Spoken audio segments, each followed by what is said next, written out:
అనుకున్నదొక్కటి, అయినది ఒకటి అన్న చందంగా మారింది చంద్రబాబు పరిస్థితి. సీఎం జగన్ ఇన్ఛార్జీలను మార్చుతున్నట్టు తాను కూడా మార్చాలని అనుకున్నారో ఏమో తెలీదు కాని ఈసారికి గంటా శ్రీనివాస్ని చీపురుపల్లికి వెళ్లమన్నారట. పాపం గంటా శ్రీనివాస్కి షాకిద్దామని అనుకున్న చంద్రబాబు ఊహించని రీతిలో షాకిచ్చారు గంటా శ్రీనివాస్. తాను ఏం చేయాలని అనుకుంటున్నారో ఖరాఖండీగా చెప్పేయటంతో చంద్రబాబు తలపట్టుకున్నారు. విజయనగరం జిల్లా చీపురుపల్లి నుంచి మంత్రి బొత్స సత్యనారాయణపై గంటాను నిలపాలని చంద్రబాబు నాయుడు అనుకున్నారు. తద్వారా గంటా రాజకీయ జీవితానికి ముగింపు పలకాలనేది చంద్రబాబు నాయుడు వ్యూహం. అదేంటి, సొంత పార్టీ నేత పొలిటికల్ కెరియర్కు ఎందుకు ఫుల్ స్టాప్ పెట్టాలని అనుకుంటారు అని డౌట్ రావచ్చు. దీనికి బలమైన కారణమే ఉంది. టీడీపీ అధికారం కోల్పోగానే గంటా శ్రీనివాసరావు అంటీ ముట్టనట్టు ఉన్నారు. ఒక దశలో వైసీపీలో చేరుతారని విస్తృతంగా ప్రచారం జరిగింది. అయితే గంటాను చేర్చుకునేందుకు ముఖ్యమంత్రి వైఎస్ జగన్ ఆసక్తి చూపలేదని అప్పట్లో చర్చ జరిగింది.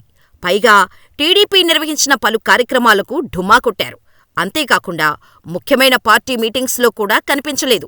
మళ్లీ ఎన్నికలు సమీపిస్తున్న ప్రస్తుత తరుణంలో గంటా పొలిటికల్గా యాక్టివ్ అయ్యారు. సొంత పార్టీ టీడీపీకి దగ్గరయ్యేందుకు ప్రయత్నించారు.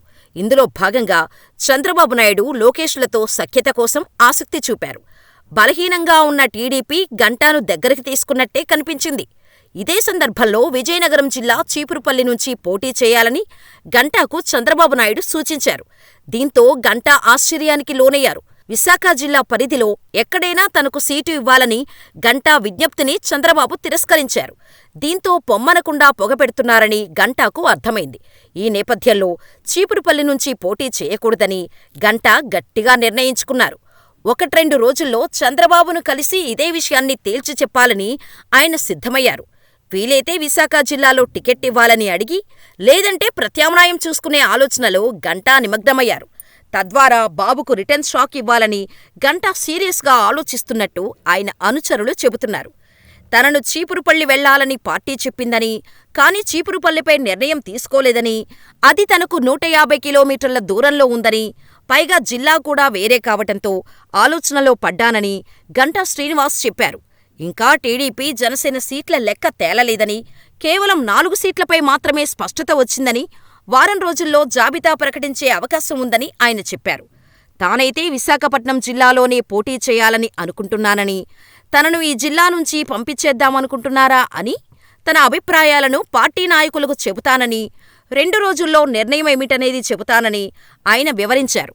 ప్రతి ఎన్నికల్లో తాను నియోజకవర్గం మారుతున్నానని, కానీ ఇప్పుడు విశాఖ జిల్లాలోనే పోటీ చేయాలని ఉందని గంటా శ్రీనివాసరావు చెప్పారు. నేను ఎక్కడ పోటీ చేయాలో నాకు, తెదేపా అధిష్టానానికి స్పష్టత ఉంది. పోటీ ఎక్కడనేది సమయం వచ్చినప్పుడు వెల్లడిస్తా అని గంటా స్పష్టం చేశారు. ఇప్పటికైతే వైసీపీతో గంటా మాట్లాడుకున్నారనే చర్చ తెరపైకి వచ్చింది. విశాఖ జిల్లాలో బలమైన నాయకుల అవసరం వైసీపీకి ఉంది. గంటాను చేర్చుకొని ఆయన కోరుకున్న సీటు ఇచ్చినా ఆశ్చర్యపోనవసరం లేదు. రాజకీయాల విషయానికి వచ్చేస్తే ఇక్కడ శాశ్వత శత్రువులు, శాశ్వత మిత్రులు ఉండరన్న విషయం మనందరికీ తెలిసిందే. ఒకవేళ గంటా శ్రీనివాస్ వైసీపీలో చేరితే టీడీపీ పరిస్థితి ఏంటా అని రాజకీయ విశ్లేషకులు ప్రశ్నిస్తున్నారు.